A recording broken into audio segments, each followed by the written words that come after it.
Hi, this is Mardy once again and welcome to my channel.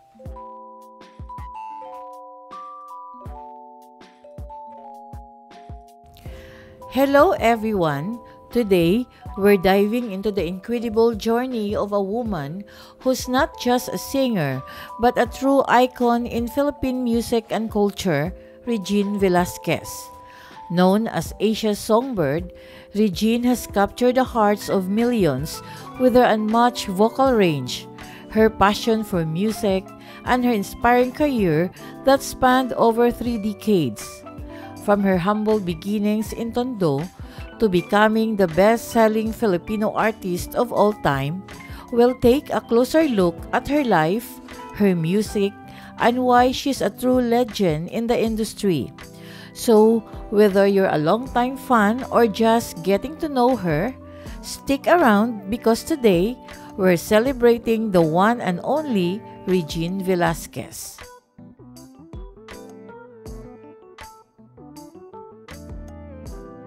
If you are new to my YouTube channel, please don't forget to like, comment, and subscribe. At para updated kayo sa mga susunod kong videos, please click the bell notification below. At sana po, don't skip the ads and please watch until the end of my video. Regine Velasquez Alcacid, born Regina Encarnacion Ansong Velasquez on April 22, 1970 in Tondo, Manila, is one of the most influential figures in Philippine entertainment. A singer, actress, and a television personality, Velasquez is celebrated for her extraordinary vocal range, power, and emotional delivery. Known as Asia's songbird, her musical contributions and charismatic presence have earned her a place as the best-selling Filipino artist of all time.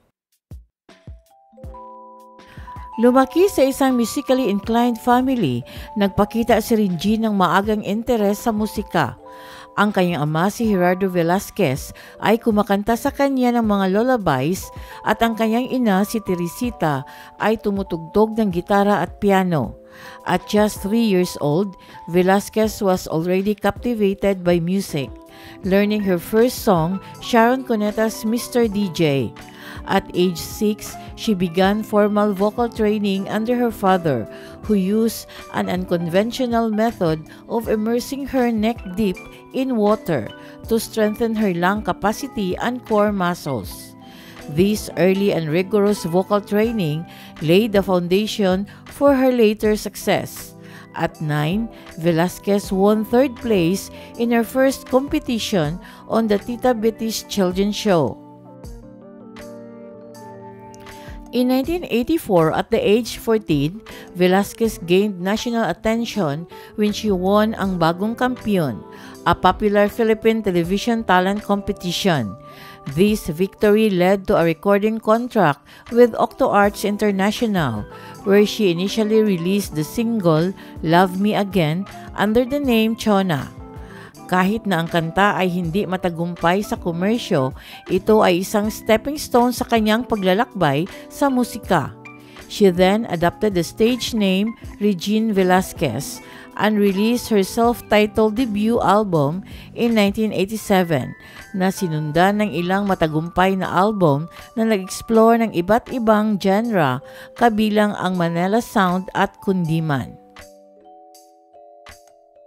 Her big break came in 1989 when she won the Asia Pacific Singing Contest, which propelled her into the international spotlight. Velasquez's 5th album, Listen Without Prejudice in 1994, was a commercial success, selling over 700,000 copies and solidifying her status as a household name in Asia. Sa buong 1990s at 2000, patuloy na nag-eksperimento si Velasquez sa iba't ibang genre ng musika. Ang kanyang album na My Love Emotion in 1995 ay sumisilip sa jazz at adult contemporary styles, habang ang Retro in 1996 ay nagtampok ng mga cover ng classic hit. Niyakap din niya ang mga impluwensya ng R&B sa kanyang 1998 album na Drone at nakamit ang makabuluhang commercial na tagumpay sa R2K in 1999 na naging 12 beses na platinum sa Pilipinas. In addition to her music career, Velasquez became a prominent television personality, starring in hit series like Kailangan Ko Ikaw in 2000, Pangako Ikaw Lang in 2001, and Forever in My Heart in 2004.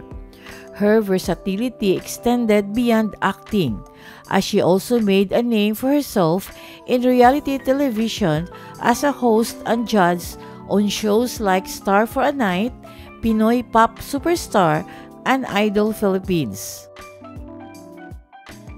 Sa isang karera na sumasaklaw sa loob ng 3 dekada, si Velasquez ay nakakuha ng maraming mga parangal at parangal.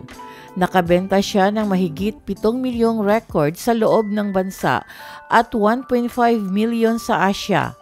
Kaya siya ang pinakamabentang Filipino music artist sa lahat ng panahon. Her achievements include 2 Asian Television Awards, 2 MTV Asia Awards, 22 Awit Awards, 17 Aliw Awards, and 22 Box Office Entertainment Awards, and among others.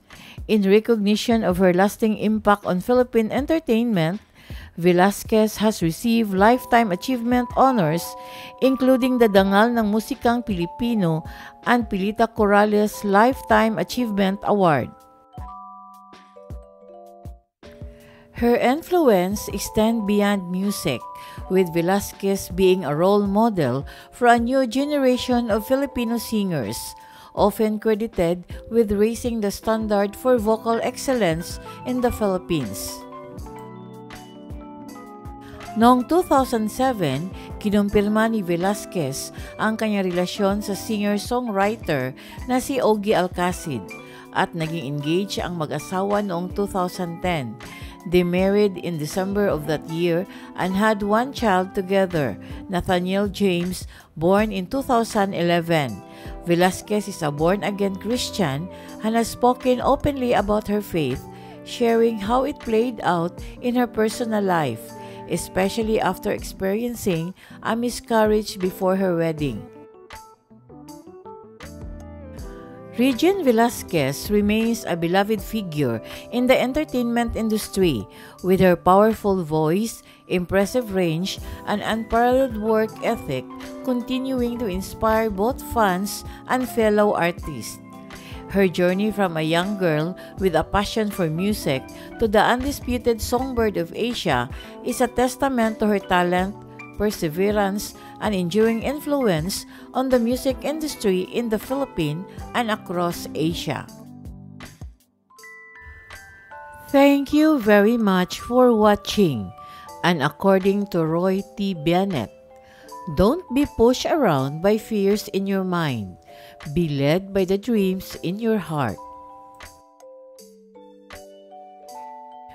Special thanks to my source from Google, enwikipedia.org, photo credits to daf.fm, and inspirational quote credits to lifehack.org.